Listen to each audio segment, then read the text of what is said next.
여러분, 이 대출금리 여러분도 아시겠지만 계속 올라가요. 이게 떨어질 리가 없습니다. 4월 달에 여러분 은행권의 평균 가계대출 금리가 4%를 넘어섰습니다. 8년 만에 최고치예요. 4.05%입니다. 4.05%. 야, 지난달에 비하면요. 그러니까 3월 달에 비하면 0.07포인트가 퍼센트포인트가 올라온 건데 이게 뭐 장난이 아닌 숫자인 거죠. 실질적으로 보면 2014년 3월에 4.09%거든요. 그때 이후 최고치입니다. 그때 이후 대출금리 자체가. 대출금리가 여러분 이 그래프에 보시면 퍼플색, 이 자주색이 대출금리인데 2022년 1월부터 시작해서 보면요. 대출금리가 2.83%에서 4.05%까지 올라갔습니다. 엄청 올라갔죠. 그러면 1.17%가 늘어났다는 거잖아요. 1.17%면 여러분 이자 부담이 엄청나요. 이자 부담이. 장난 아닙니다. 이게 0.25%당 이자 부담이 한 16만 4천 원 정도 된다고 하거든. 16만 4천 원. 그러면 이게 거의 5를 곱해야 되잖아요. 5를 곱해야 되잖아요.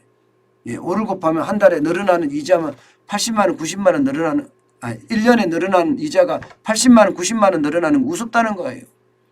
게다가 여러분 주택담보대출도 금리가 결코 사지 않습니다. 3.9%입니다. 2013년 3월에 3.97% 이후 최고치입니다.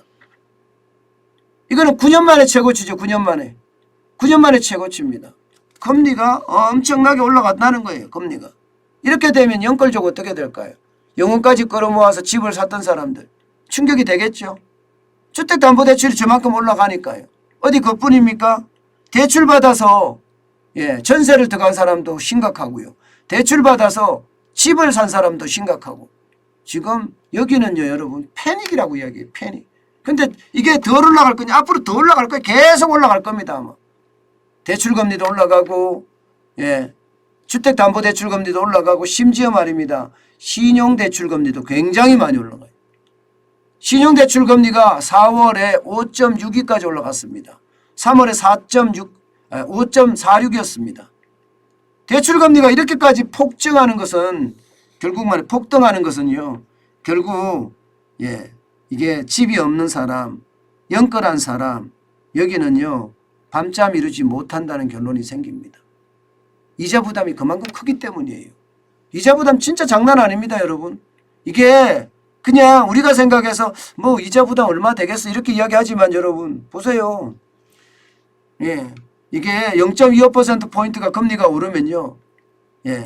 1인당 평균 이자 금액은요. 16만 4천 원이 늘어납니다. 물론 연간이지만요. 0.5%가 늘어나면 32만 7천 원이 늘어나고요. 1인당 가계에 대한 부담이 이렇게 늘어난다는 거예요. 그러면 지금 단순하게 봐서 1.17%가 올랐다면 여러분 충격 아니세요? 80만 원이면. 그런데 여러분 이거는 돈의 어떤 많이 빌린 사람과 적게 빌린 사람들이 있기 때문에 거기에 따라 또 틀립니다. 여러분 이거 한번 보세요. 예를 들어서 2021년 8월에 주담대 3억 5천을 빌렸다 이러면요. 이게 연이자가 그 당시는 586만 원이었거든요. 연이자가. 그런데 이게 9개월 만에 402만 9,492억 원이 92원이 또 늘어납니다. 그래서 연이자가 988만 9,500원까지 늘어나요. 그러면 402만 9,492원이라는 것은 한 달 월급이에요. 한 달 월급이 날아간다는 거예요. 그럼 연끌족 입장에서는요. 12달 월급을 가지고 살아야 되는데 11달 월급을 가지고 산다는 거예요. 11달 월급. 이자가 그만큼 많이 늘어나기 때문에. 4월에 이자가 늘어나는 게 그만큼 속도가 빠르다는 겁니다. 4월에. 결국은 말입니다. 이자 폭탄에 대출자들은 잠 못 잔다는 게 사실입니다. 한 달 월급이 날아가니 이게 뭐 잠을 제대로 잘 수가 있겠습니까? 한 달 월급이 날아가니. 뭐 주택담보대출도 가계대출도 일반 신용대출도 다 올라가니 이게 뭐 감당할 수 있겠냐고요. 감당하는 게 진짜 불감당이다 이렇게 이야기할 정도로 예, 많은 분들이 어려워들 하고 있습니다. 참 돈은 많이 풀고 통화량은 너무 많아서 돈의 가치는 쭉쭉쭉쭉 빠지고 있는데 그래서 금리를 올려서 이게 시중의 통화량을 좀 흡수하려고 하나 금리를 올리니까 또 한쪽에서는 지금 죽어난다는 신호가 나오고 이게 좀 더 나아가면 경기 침체로까지 발전될 가능성도 있으니 참 답답할 겁니다. 지금 경제요 여러분 예 아마 말을 못해서 그렇지 예 아마 밤잠 못 잘 겁니다. 윤석열 대통령도 마찬가지고 추경호 부총리도 마찬가지고 그 어느 때보다 지금 심각한 수준이다. 저는 그렇게 말씀드릴 수 있을 것 같습니다. 저는 이럴 때마다요 느끼는 게 그런 생각이 들어요. 경제라는 게 순리로 가야 되는데 그죠? 시장이라는 순리 말입니다.